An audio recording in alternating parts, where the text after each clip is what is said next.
and some state constituency in Enugu state. That is the reason for.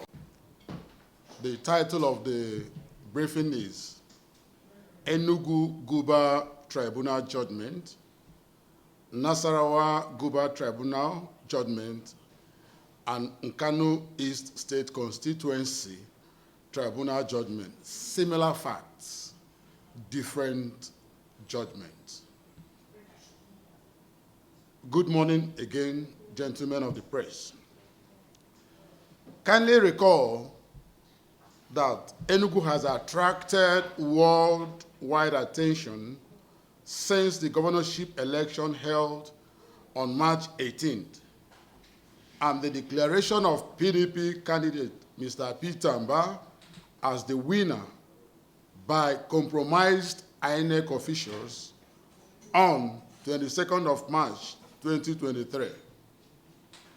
The Labour Party candidate, Honorable Barrister Chijioke Edoga, was cruising to victory with the result of the election declared in 16 out of 17 local government areas of the state, when the PDP colluded with INEC to manufacture 30,000 plus votes for Mba in the remaining Kano East local government, even when only about 15,000 voters were accredited to vote in that home local government of Mr. Mba.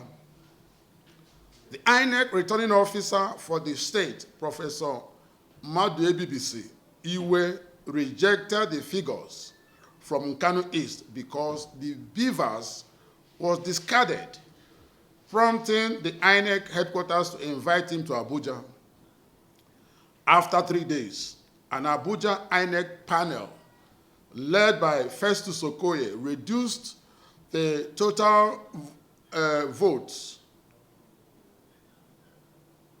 from 33,000 plus votes illegally hauled from Kano East alone to Abuja down to 19,000 votes, but gave Mba almost 17,000 votes to enable him beat LP's Edoga, who was leading with 11,000 plus votes with just 3,000 votes. It was essentially the above clear cases of voting in Kano East local government area, especially in Owo and Uboka, that prompted the Labour Party and its candidate, Honorable Chijioke Edoga, to approach the tribunal in the hope that the judiciary will review and correct that anomaly. To be clear, it is important that Nigerians understand that Enugu State is a Labour Party state, and we make bold to say that the Labour Party's candidate, Honorable Chijioke Edoga, clearly won the March 18th governorship election held in Enugu. This claim is justified by the outcome of all the other elections held in the state between February and March this year. The Labour Party won 2 out of the 3 senatorial seats in the state, 7 out of the 8 House of Reps seats in the state, and 14 out of the 24 seats in the State House of Assembly. Notwithstanding the above true position, Enugu State Governorship Election Tribunal on Saturday, 21st September 2023, shockingly delivered a judgment on the disputed election that appeared to have ignored the facts in issue.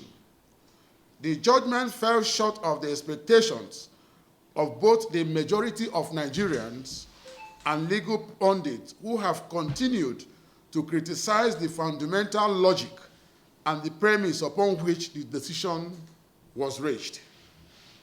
With the recent judgment of the Governorship Election Tribunal in Nasarawa State and the Kano East State Constituency Tribunal judgment, the Labour Party is forced to revisit the travesty of justice that took place in Enugu Governorship Tribunal judgment, especially given that the 3 situations presented similar facts, yet different pronouncements were made by the judiciary. Recall that the Enugu Governorship Election Tribunal discountenanced the testimonies of our material witnesses who testified that there were manifest overvoting in Owo and Uboka for the erroneous reasons that they were not accredited witnesses of the party. One, the tribunal erred in that regard because the law has always been that every voter in Nigeria is an eligible witness before a tribunal. More so when the said witnesses were members of the Labour Party. Two, as already established in 30 versus Obabi, it has long been a settled issue that what determines the admissibility of an evidence is its relevance. In juxtaposing the above decision with the judgment delivered in the case of Nasarawa, the Governorship Tribunal in that state rightly admitted the testimonies of the material witnesses who came to testify that the votes of PDP in Ashige Ward, Shiroma Ward, etc. were wrongly suppressed, and therefore ordered the restoration of the said votes to PDP, even when the witnesses therein were not accredited witnesses of the PDP. Second, the tribunal in Enugu jettisoned the provisions of Section 137 of the Electoral Act 2022, which provides that where there is original or certified true copy of a document before the court of tribunal, before the court or tribunal that can establish non-compliance, and it is shown that the said non-compliance is manifest on the fact of that document, parties are not required to adduce oral evidence. The Enugu Tribunal strangely feigned ignorance of the above provisions of Section 137 of the Electoral Act and the mischief it seeks to cure by insisting on the needless and additional requirement of calling of oral witnesses to prove overvoting in Owo and Uboka, even when the Labour Party already filed copious INEC certified true copies of the BVA accreditation reports that evidently proved the case of the petitioner. Like I said, the BVA was very, very clear that the total number of accredited voters on that election was just little above 15,000. But they brought in 33,000 votes, far beyond the number of accredited votes recorded by the BVA. That is the issue, the core of our complaint. How? How did they get to that 33,000 votes when the BVA was very clear that only 15,000 people were accredited for that election?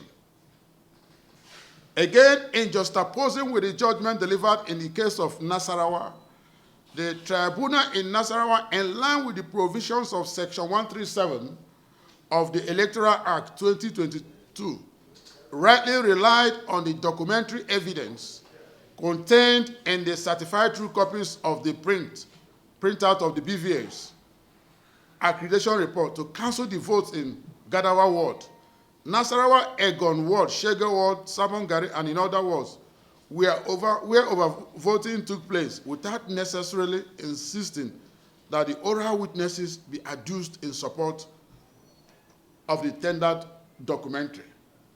Just like similar to what happened in Enugu. In Nasarawa State, the tribunal refused to admit all the votes that were suppressed for PDP were returned for PDP. And that was why PDP was given the victory in Nasarawa State. But in our own case, we simply asked, let us stand on the 15,000 votes. And they refused. What did they do? They were summoned back to Abuja here, And after 3 days, without even our representative, they came with a figure. And they now say that this is the true figure. How? It is not done. It is unconstitutional. It's not acceptable. You now awarded 19,000 votes. Even the 19,000 votes you awarded is higher than the votes. The total number of accredited votes as given by the BVA. And what they did was to rely on oral evidence, leaving out completely the evidence shown from the BVA. Scientific evidence. Again, in the House of Assembly Election Tribunal in Kano, East State constituency, involving Labour Party's Okudele Michael Nnaji, the panel, a different panel altogether, was right to rely only on the documentary evidence contained in a certified true copies of the print of the beavers accredited reports without insisting on oral evidence to order cancellation of overvoting in Owo and Oboka. Gentlemen, let me explain this further. It was the same date that the House of Assembly election and the governorship took place. The same date. The same BVA was used. While the tribunal on the governorship election rejected the BVA, the tribunal for the state accepted the BVA based on the evidence by the BVA. So why would the same election conducted the same day using the same instrument will have different judgment, contradictory judgment? Interestingly, so in conclusion, our argument herein is that Enugu governorship election, Nasarawa governorship election, and Kano East State constituency election presented similar facts. Yet, the Enugu Governorship Tribunal gave a different judgment from what was correctly held by the Nasarawa Governorship Tribunal and the Tribunal in Kano East State constituency election petition. Like we said earlier, the Tribunal in Enugu jettisoned the provisions of Section 137 of the Electoral Act 2022, which provides that where there is original or certified true copy of a document before the court or tribunal that can establish non-compliance, and it is shown that the said non-compliance is manifest on the face of that document, parties are not required further to adduce oral evidence in proof of their cases. Simple, by the virtue of the fact that beavers, evidence from beavers is authentic, true, certified. You don't even need an oral evidence. Again, that's what the law says. The tribunal in Enugu insisted on calling of oral witness in support of tender documentary evidence, in spite of the clear provisions of Section 137 of the Electoral Act.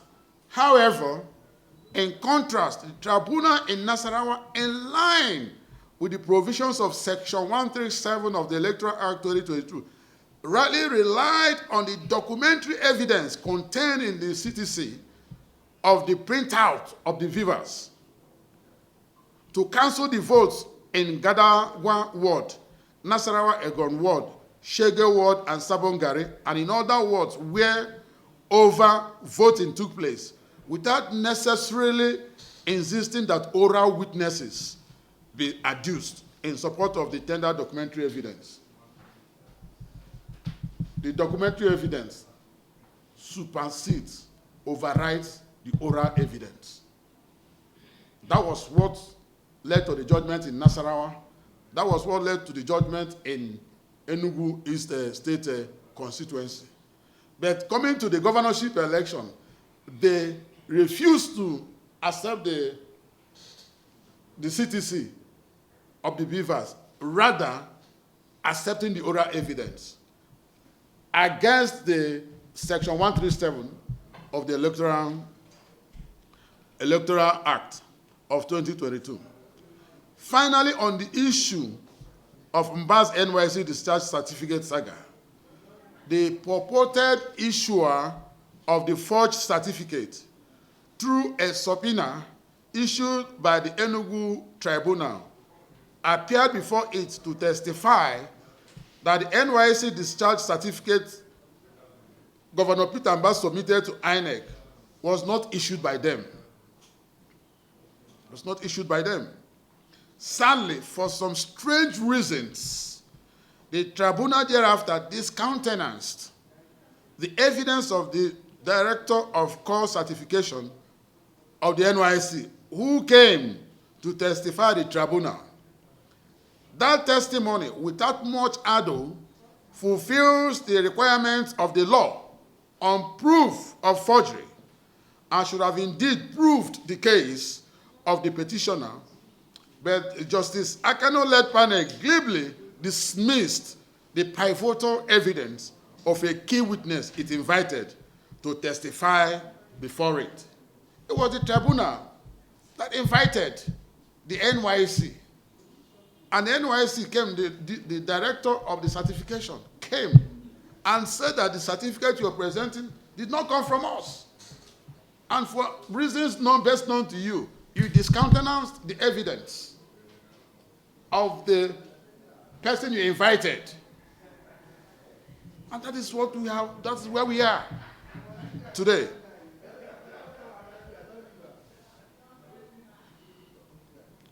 Gentlemen of the press,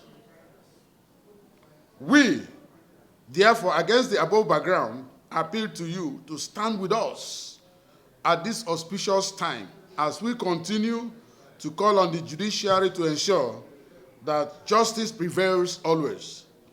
If we allow the injustice perpetrated in Enugu by both the INEC and the Election Tribunal, sitting as the court of first instance, to stand, tomorrow the consequences for us all may be there. Thank you, even as we continue to count on the usual partnership of the media in the defense of our democracy, the freedom of our people, and in the enthronement of justice in our nation. Thank you so much one more time. Thank you.